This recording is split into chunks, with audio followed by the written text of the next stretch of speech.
Hello and welcome back to Irish Red Devils podcast. A wee bit different here. It's just myself and Gags, Madman, Martial in the room.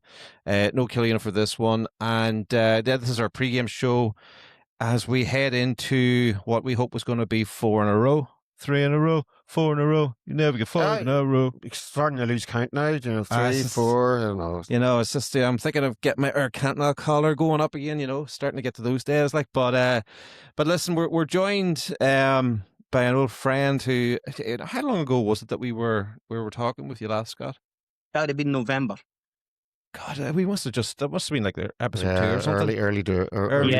You were very early into your setup. Yeah, and so listen, I really appreciate it. We really enjoyed that one. That was it was really good crack with you and Harry. Harry couldn't join us tonight. I think he was like doing a live show for a few hours with. It's probably counselling sessions he's doing.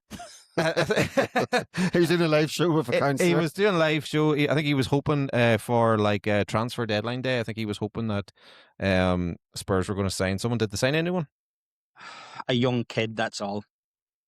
We signed James Wilson from Hearts. He's a striker, but he's only 18.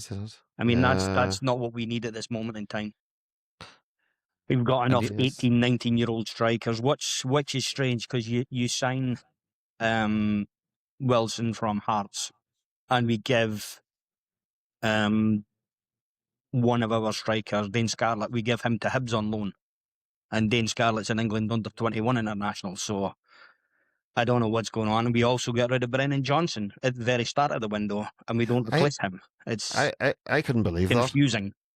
I couldn't believe it because like Brennan Johnson, I think, is a quality player, and I think maybe I'm wrong. I thought he was doing all right for you, or had he dipped? No, the problem with Brennan is he was okay under Postecoglou's system, and he hasn't fitted into the new system.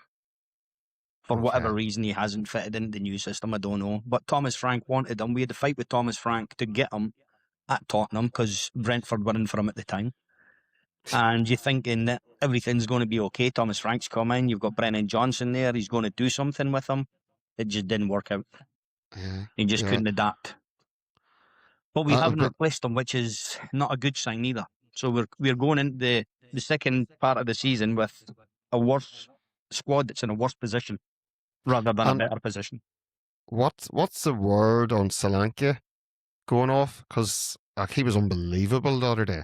Yeah, and then I saw he came off injured again. Yeah, according to what I've been reading, is he just rolled his ankle. He'll be fine for next week. It's better.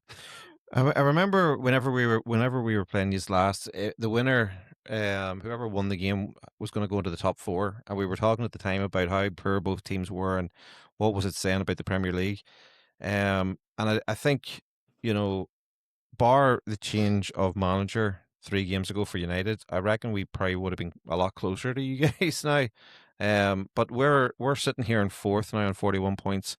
You guys are 14th on 29 points. But then I was looking just at how you've been going on. Wasn't safe to say it wasn't a good January for you. You haven't had a win in 7 games in the Premier League. Your last win was away to Palace, December 20th. But statistically, you're the 4th best team in Europe in the Champions League. Yeah. What is that about? I don't know. I don't know what's going on. It's very much a Jekyll and Hyde season again, as it was last year.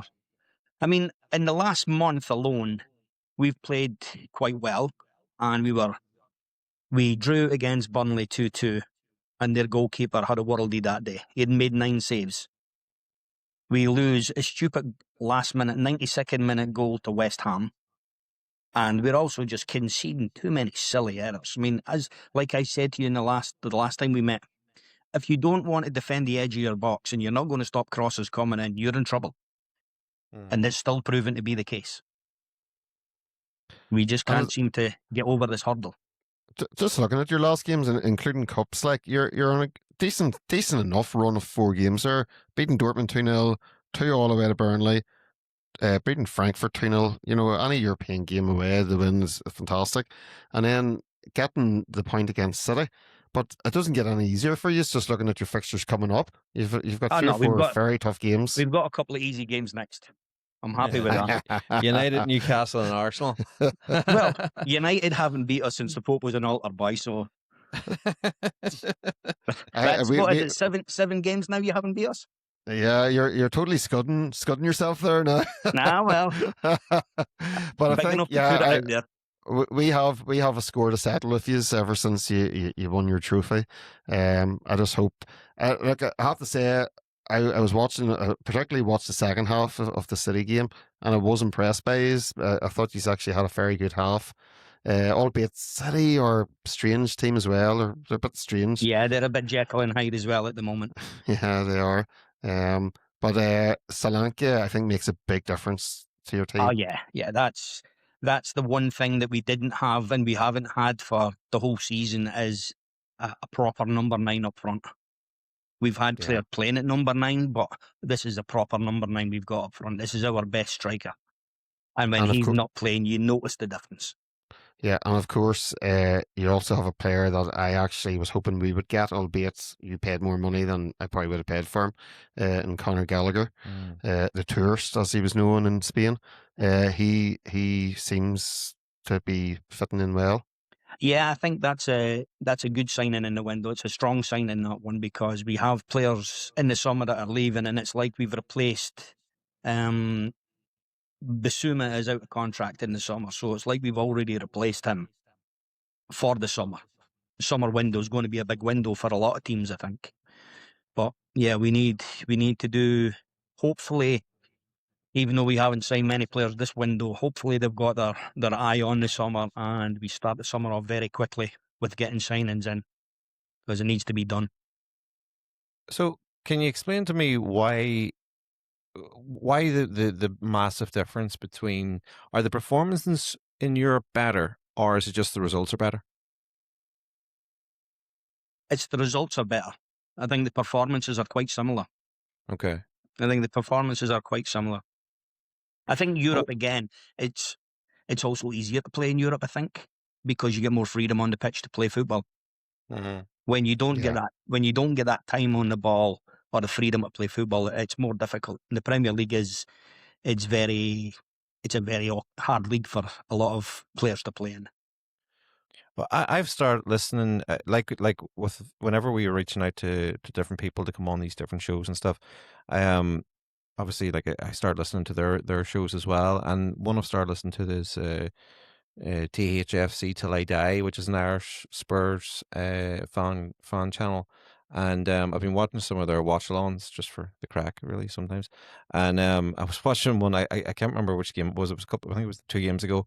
And the guys were going mental, and I think whoever were playing, and he was like, "Right, that's it. Frank has to go. Like, no, this is it."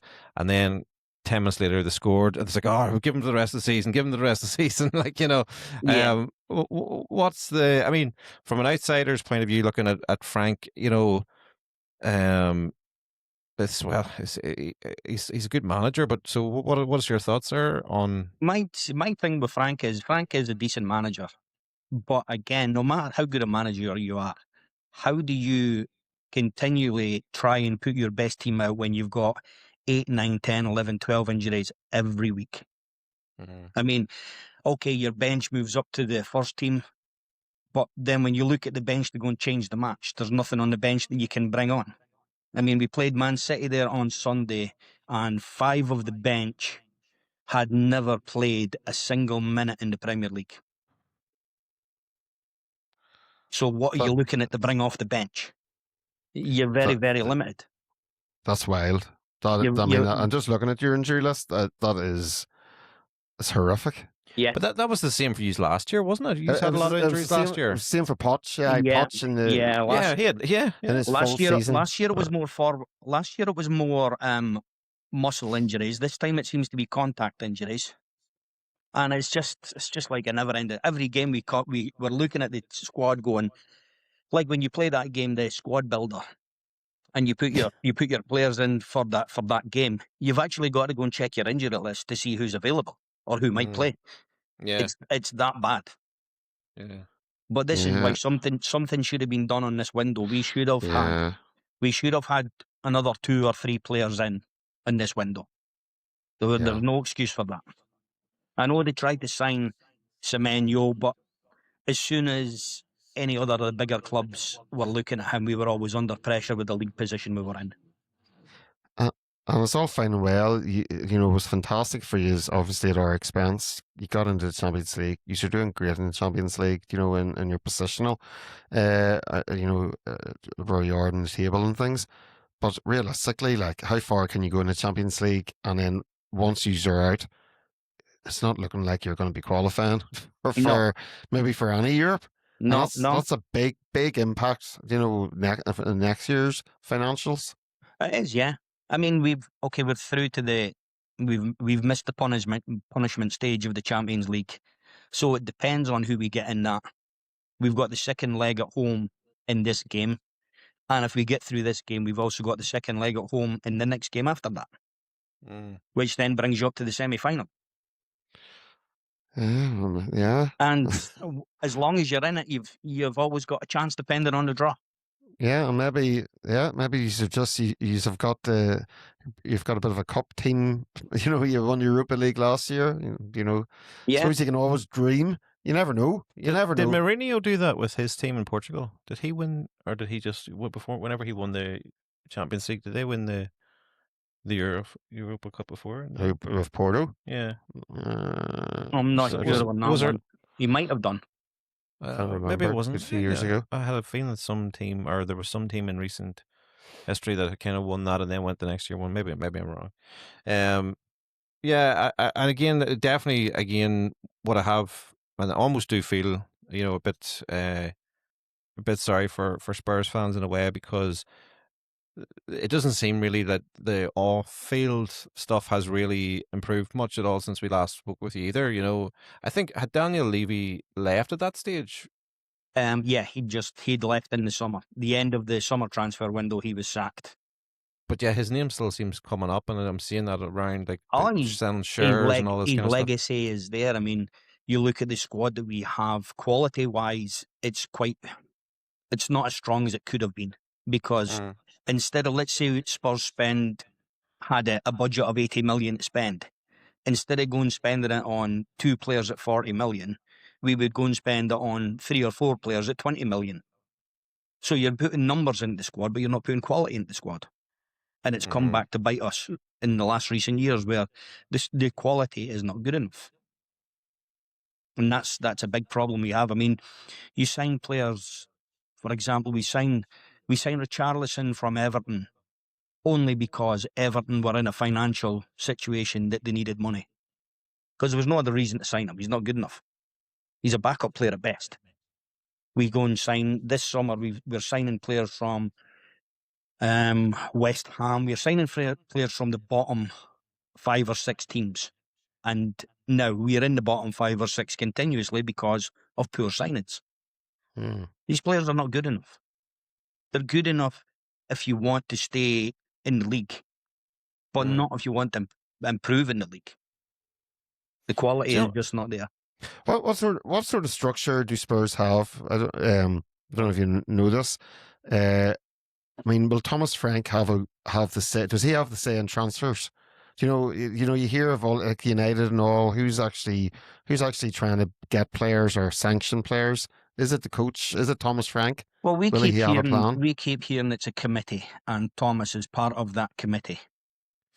So you've got 4 people primarily looking at it. You've got our director of football, Fabio Paratici, who actually, after today, he's finished at the club. He was our director of football. And our joint director of football, Johan Lange, he's also there. So you've got 2 directors of football. You've got the chairman, and you have the manager looking at players. But for the length of time we've had since the new board came in the summer, not to get signings over the board in this window is just a dereliction of duty. Yeah, and do you know something? Clubs love to say, because it's hard to do deals in January. Do you know, January is such an important market. Do you know, you need to get new blood in a season. It doesn't matter if you're doing well or if you're not doing so well. That wee injection of somebody, some bit of quality can just lift the team. So there's- yeah, I mean, there's we have João Palhinha, who I think is a very good player. I'd Very agree. good Yeah, player. He's on loan from Bayern Munich. Why didn't we make that deal permanent this window? yeah. I know it's not. I know he's already there, but you're going into next season going, right, we've got João Paulinho and you've got Conor Gallagher in the midfield. Instead, we had to play our Champions League game the other week against Borussia Dortmund with two 19-year-olds in the middle of the pitch, because that's all we had. You had Gray I, and Bergville in the middle of the pitch. I saw when the lineup came up, was Paulinho playing as one of your centre backs on Sunday? Yeah. And it's like when we saw that, Killian said to me, he was like, "Jeekers, look, Paulinho, they've got Paulinho as the centre." I was like, "Oh my god, Yeah. they are down to bare bones." Like Paulinho's Yeah. a great player. Like I'm sure, I don't know how he did really, but he's he strikes me as the sort of guy, like wherever you put him, he'll do a job. But I mean, he's a great midfielder. I would have taken him at United with 100%. Would have Well, taken him at United. I heard you guys saying in your live stream there about you were looking for a midfielder to come in. Yeah. I mean, João Palhinha is the ultimate midfielder to come in because he can sit in front of the back four, he can play in the defence, he can hold the team together, he's got the experience, he's got everything that you need as a player. And yet, we didn't push that boat out and go and sign him on a permanent deal. Now you're coming into That's something. interesting. Yeah, I like this. I like yeah. You're giving us hints here. But I take it your loan then. There was no like option or obligation to buy. Was it just a season loan? I think it's a season loan with an option to buy. Right. At whatever price whatever that they had price set. Was agreed then. But I think whatever price was agreed then, he should have just been signed this January and be done with it. Yeah, because he's proven himself. Give him a 3-year contract. I mean, Archie Gray's only 19. Lucas Bergville's only 19. Give the likes of Paulinho a 3-year contract, so you've got Paulinho and Conor Gallagher that these two kids can learn from. Yeah. There's nobody teaching the kids. And you need to encourage them. You need to let them grow and become better players. But the only way you become a better player is being better than the person you're putting out the team. Yeah. Yeah, I totally agree. And I mean, it started this summer. They were saying about maybe Kobe Mainoo was going to Spurs, and I was going, well, I'd be quite happy with him going to Spurs. Yeah, we were. That's the one thing. I don't think any of us were happy about. You know, it was quite obvious Amorim, for whatever reason, Amorim did not like the kid, and he didn't have a great season last season when he was playing. But you know, it wasn't a case of like, oh, he should be leaving the club. I think we all could see the guy has got talent, and since his last 3 games he's played for us, he's been well, he hasn't been amazing, but he's been more than capable of holding that position. Yeah. He's been decent. He would have been a great signing for anybody. And that's what you want from your younger players. You want them to learn and grow from the likes of Casemiro. Yeah. I mean, if you can't learn from Casemiro, he's never going to learn. Yeah. Well, I'm just looking here at, looking ahead to this weekend's games, and I was just thinking about how have Spurs done at Old Trafford in the last 2 times. So last year, it's telling me here, was 0-0 draw in the Premier League, and then the year before that, Spurs had a 3-0 win. It's funny how you can kind of blank these things out from your memory, because I kind of there's been that many of those games now that I just kind of the only Spurs games I remember are when they're beating us 3-0 and we come back and win 5-3. They're the only ones I remember. I don't remember those recent ones. You can thank the referee in that game as well. Cheating. How would you, obviously getting, you were 2-0 down there against City at the weekend. I didn't see the game. How did you turn that around? Because I wasn't overly impressed with City whenever we beat them at Old Trafford. We started off the game playing a 3-5-2, essentially, is what we started off playing as. And at halftime, Christian Romero went off with an illness. We don't know what the illness is yet. They haven't said any more than that. Okay. And then we changed to a 4-4-2. And a 4-4-2, what we done was we isolated the City fullbacks and put the ball in behind them more often, is how we got back into the game. And we closed up the middle of the pitch where it was it was no longer just Conor Gallagher and who else? Basuma were the two in the midfield. But the two in the midfield were getting overrun because Rodri was always spare. So when we changed the formation and went a bit more front foot, we were able to get into the game and we turned the game over. Mm-hmm. And we had the second half, Manchester City never had a shot on target. That was some second goal there. Gags just showing me that. Yeah, I'd seen that. I'd seen that. Some second goal. It's quality, that goal. Quality. But again, there's a bit of luck involved as well. There's a bit of luck. There's a bit of luck. Listen, but it's not a fluke. He means it. Yeah, he means to try that. And there's a bit of luck that comes off because Donnarumma's, I think, 6'4", 6'5". Oh, good goalie. Donnarumma's a beast. He's a beast. So to get it past him and into top corner like that is just a phenomenal finish. It's very reminiscent of Giroud's goal all those years ago. I don't even remember it. It was a similar sort of scorpion kick. Yeah, they're both very good goals. No, it was fantastic goal, fantastic. Yeah, and we were a bit unfortunate because we had chances to win it, but didn't take them. And it was very kind of you to help out your Arsenal neighbours. That's what I was just thinking there. How did that go down? Like, because I rember it was a couple of years ago. There was talk about we shouldn't beat Arsenal because then they have a chance to win the league or something. There's a big difference between this game and the last time we were in this situation. The last time we were in this situation, there was only 3 games to go in the league. This time you've got 14 games or something. So regardless what we do today, it doesn't make any difference. They've still got 13 games to win. So it's quite simple. You just now go and beat Arsenal in 2 weeks, and that's the playing field level again. Well, how will Spurs fans be approaching this weekend then? Will you be going expecting to get something, or? I think if you're being honest, you're looking at a draw. I think you're looking at a draw because we are not. Again, it depends on injuries as well. I can't even tell you what the starting lineup is going to be this week.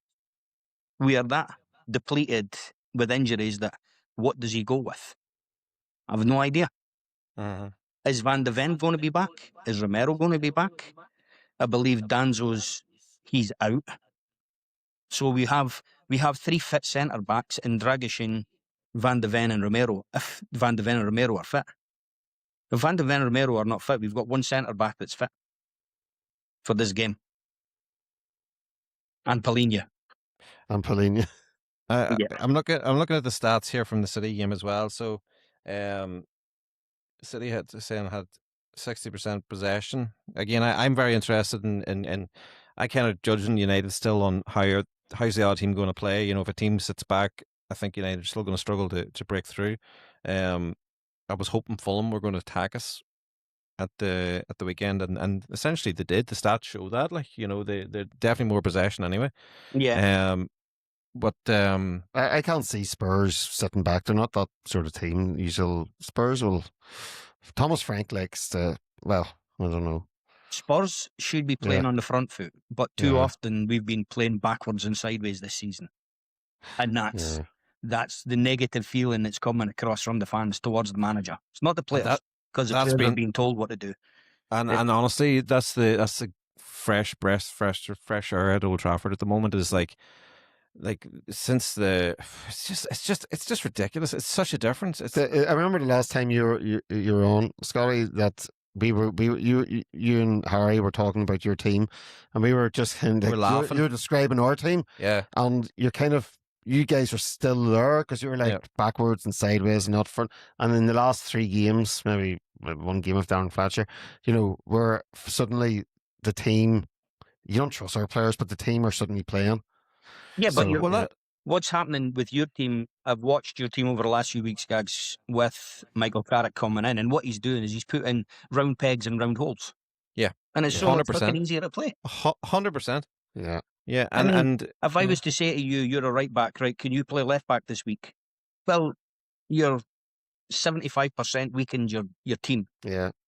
That left back position because he's not a left back; he's a right back. Yeah. Yeah. And we've had too much of that this season again with all the injuries. So until we get the injury situation sorted out, I feel sorry for Thomas Frank. Then in the sense that he's not able to put his best foot forward, let's say. Do you think he'll get the season? Do you think Yes. the board? Yeah. No, I don't think And I don't think they'll sack him. okay, and depending on basically how the season ends will dictate what happens in the summer. Well, the summer's Basically. a different scenario. We'll see Yeah. what happens in the summer, because there's going to be a lot of managers available in the summer after the Yeah, World that's Cup. true. And I mean, there's a lot of managers in the Premier League that are in trouble. Yeah, big I mean, the time. Tottenham manager's in trouble.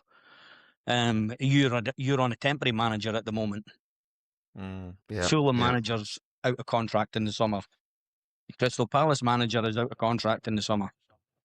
If West Ham stay up, they'll probably sack their manager in the summer. So there's going to be, I think there's about 7 or 8 teams. I was looking at the other day, 7 or 8 teams are going to be looking for a manager in the Premier League this year. For all you know, I think you Pep get as well. I think Pep will go oh, this he'll summer. go. Yeah. For all you know, Pep could go, and also Slot at And Liverpool. Slot, He could yeah, I go. think Slot will go too. Yeah, I think he'll go He's too. under big pressure. Yeah. For all you know, Michael Carrick could be your manager, because we might let him go and he might come back to Spurs. He could do, yeah. You never know. Yeah. I think Michael's done well in his managerial career so far. Yeah. Well, He's we'll done. see what we do. But yeah. You never know. He's done well. There's also talk of maybe Robbie Keane as a manager for Tottenham. He's managing Fenerbahce at the moment. Yeah. And they're top of the Turkish league. He Okay. won Robbie Keane's done well. He was in somewhere, and he was in Israel before that, and he won the league with that team. Now he's won the team with this team, so he's progressing.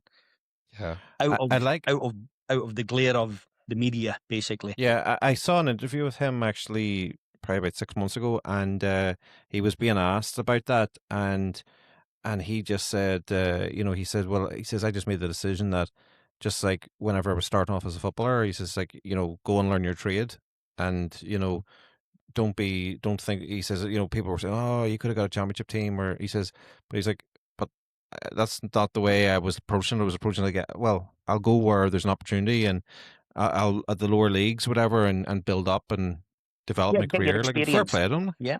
No, get your experience. It's the way to do it. It's the way to do it. Is build up your experience at the lower levels and build yourself up as a manager.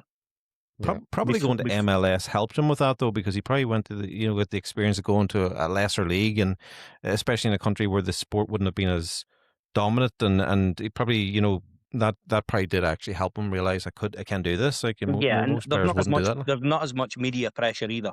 If he was managing in England, there'd be a lot of media pressure on him, no matter where he was managing. Yeah, big time.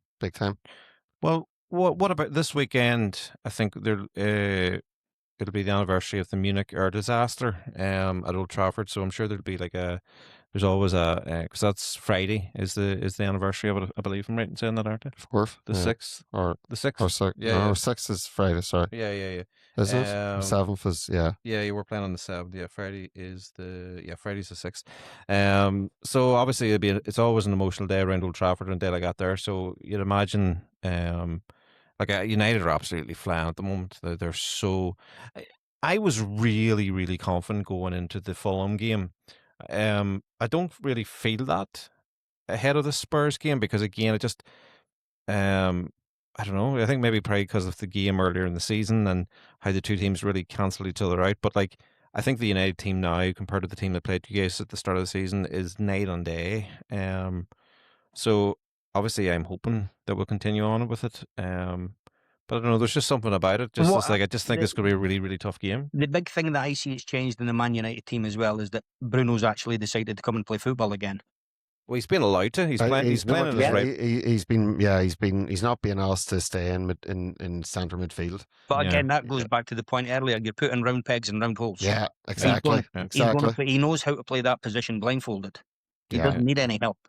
He's not a number 6. He's not a number 8. He's a number 10. Yeah. Let him dictate the game if he can. Let him win his duel against his defensive midfielder or whoever he's playing against. If he wins that, then Manchester United have got a great chance. If he doesn't win that, then I think we've certainly improved a lot in the last month with having Solanke back, and Xavi now seems to have found his feet in the Premier League. He understands it a bit more. He's not going Yeah. down like a crybaby every time somebody bounces off him. Yeah. He's actually starting to dig in and fight and do the things he can do, and he's coming on well. It's just purely depends on what we have available. Yeah. I I've no, think, as I say, yeah. I've no idea what we have available.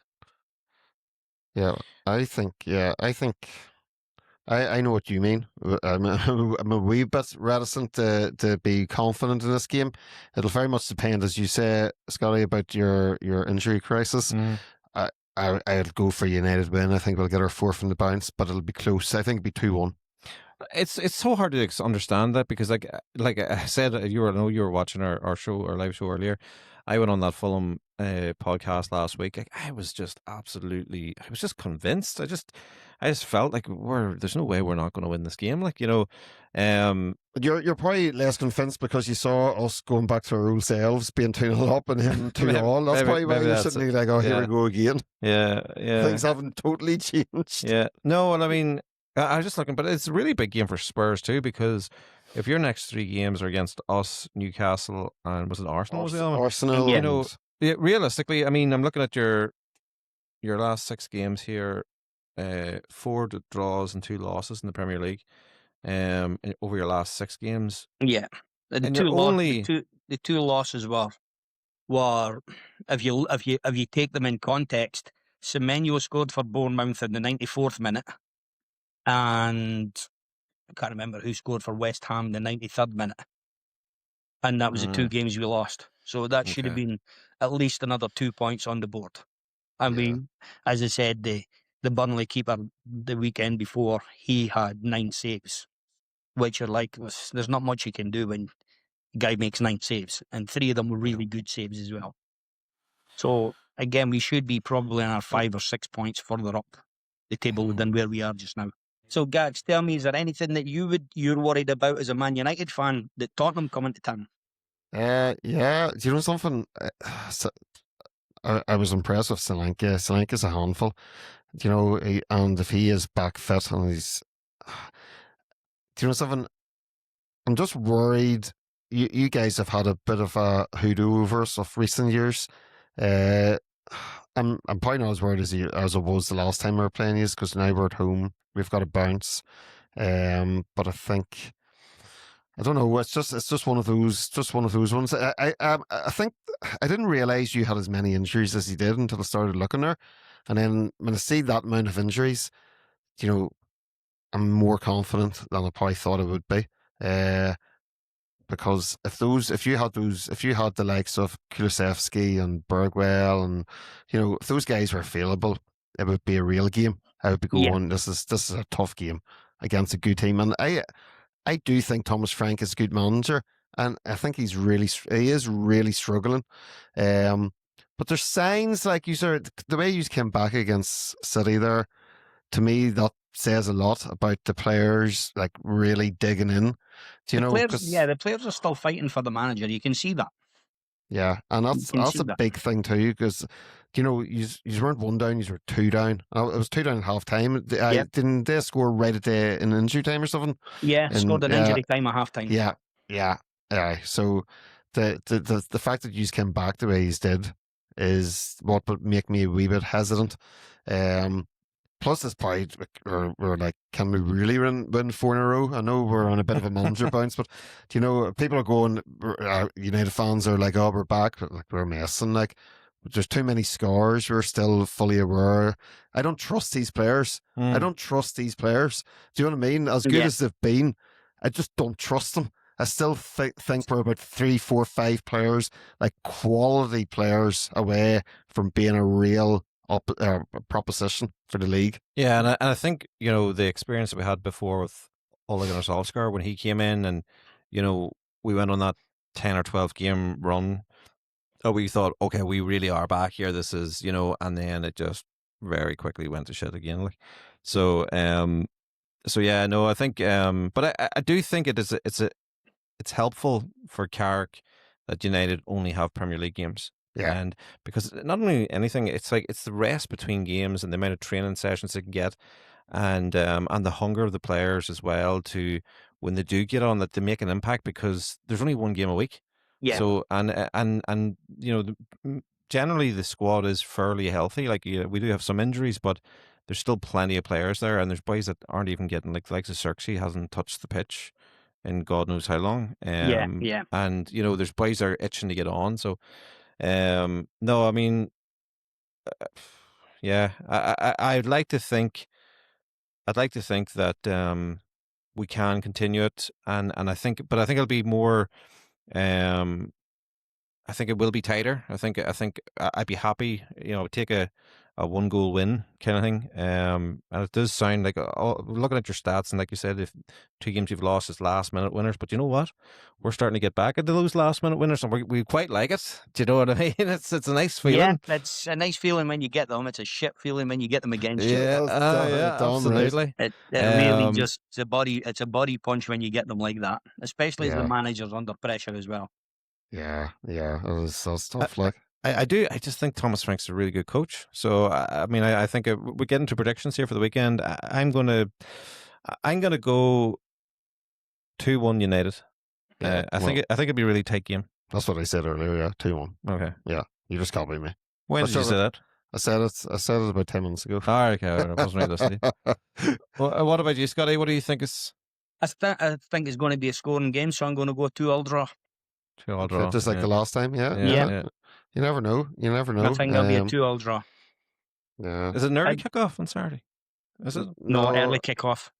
Oh, it is it? Early I can't kickoff, remember. 12:30. Oh, 12:30. Get the weekend started early. Happy days. We had an early kickoff against City there 2 weekends ago, and it really made an enjoyable weekend. Like, but it can go either way. Like, Yeah, it can be a long weekend if you don't win it. That's for Interested. sure. Just interested to know your thoughts. About 4 weeks ago, Killian here, like Dorgu started playing well, and he had this hot take. He suddenly was sudden, I can see Dorgu, becoming like a real powerful winger, and he compared him at that stage to like a young Gareth Bale. Now, at the time, I'm a big Dorgu kind of fan, give him time and all, and he has come on. I think me and Killian wasn't too sure if it quite put him to that comparison. I remember Bale when he was young. What's your thoughts on Dorgu and his kind of transition into a winger? And I think he's a very strong, powerful lad. That's for sure. yeah, Is he going to be a world-class winger? Probably not. But he's certainly a player. If he's not playing on the wing and he's playing in the midfield three, the left-hand side of the midfield three, he's a player in there. yeah, he's powerful. I don't know if at this stage, I don't think he has probably the same amount of skill that Bale would have shown, with his touch and things. No. Yeah. And but the pace, Gareth had pace to burn. Yeah, he was extremely Gareth fast. had pace to burn at that time. Yeah. But again, his Tottenham career started off terribly. I think it was 18 left games back, without a win. He was left back. He was playing left back, wasn't he? Or he was And definitely playing he was left near back. enough left back on the bus at one stage. Yeah. On the bus. He was near enough left back on the bus at one stage because I think he was 18 or 19 games before he got his first win. God, And they were like, guys, he's a jinx. It's mad, isn't it? It's mad how things develop. Yeah. I think if I was to pick my team at the moment, if what I think is going to be fit from what I believe, it's going to be Vicario in goal, Udogie at left back, Van de Ven, Romero, and Gray at right back, and the midfield will be Polina and Conor Gallagher. On the left, I'm not sure. It could be Tell, it could be Mwane, it could be Odebert, and that's on either side, left and right, with Xavi playing as the 10 and Solanke up front. He'll go back to his 4-2-3-1, where I think he should go. I'd like to see him go a 4-3-1-2 against Manchester United. Okay. I'd like to see two up top because two up top occupies occupies players when you don't have the ball. Yeah. I'm just thinking, who was in nets for United against Spurs? Was Bandier in nets or had? I think Bandier might have been in nets whenever we played you guys earlier in the season. I don't know. I can't remember. That's I know it wasn't Le Mans, so I Well, if it wasn't Le Mans, then it was Bandier. well, it could have been. Because definitely, I think just I can't even remember who that was now. yeah, or else it was. Let me see if I Yeah. can pull it up here. Which is It was in. here we go. Got it. Line up. It was. Oh no! What? Le Mans? Was it his first game? Because It was Le Mans. was it Le Mans? Yeah. Maybe. Yeah. That must have been his first game then, because that was 1st of November. No, I was just thinking because No, he played the week before against Brighton. Aye, so but I don't think he was there as he's really settled in now. Like I mean, Yeah. it's I actually saw an interview with him walking on. Well, I didn't really like this. That Gary Neville was giving an interview walking him onto the pitch for his warm up in the game, which is another thing Sky Sports are doing. But he's speaking really like a senior, solid goalkeeper, and he's given a lot of confidence. So, yeah, no, well, Yeah, listen, he seems to be a decent keeper. yeah. Well, that's not jinxing. He's actually he's played 18 Premier League games. So there you go. He's been here for a good stint. Yeah. It just felt like a longer time we were waiting for. I know. But yeah, it was only 6 games without him in the Premier League. Felt like an eternity. Oh dear. All right. Well, listen, Yep. we'll finish it. We'll finish it there for tonight. And yeah, listen, I appreciate you coming on, Scotty. And you think it's going to be 2-2? We've both gone for 2-1. So I don't think we'll be somewhere close to that. Either that, or Carnegie ball will be flying, and you get a taste of Old Trafford whenever we're playing well. Yeah. Or Spurs might actually turn up for 90 minutes. I think that's less likely. I do feel confident that's less likely. There's no need for that. Give me something. But no, listen, appreciate you coming on. It's a good bit of crack, and we'll catch up with you then post game, hopefully. Yes. And listen, good man, legend. Good to see you. Okay, listen. I hope your podcast and shows goes very well for you the rest of the season, lads. Yeah, no worries, man. Good man. 100%. All right, cheers, buddy. Cheers. Thanks very much. Bye. Okay. All right, so thank you very much to Scott there. That's the end of this episode, and we'll be with you early kickoff this Saturday for Munich Memorial Day at Old Trafford, and we're going to do a live show, I think, 2:30? 2:30. 2:30. Hopefully celebrating. Hopefully, of course, it'll be celebrating 4 in a row and organising for United Strand Boy to get ready to get that haircut, get that shaved off. So hopefully we can keep this thing running. And that'll do us for tonight, lads. Come on, United. Let's go. Let's go. It's only the Reds. It's only Spurs, lads. It's only Spurs. Do your job.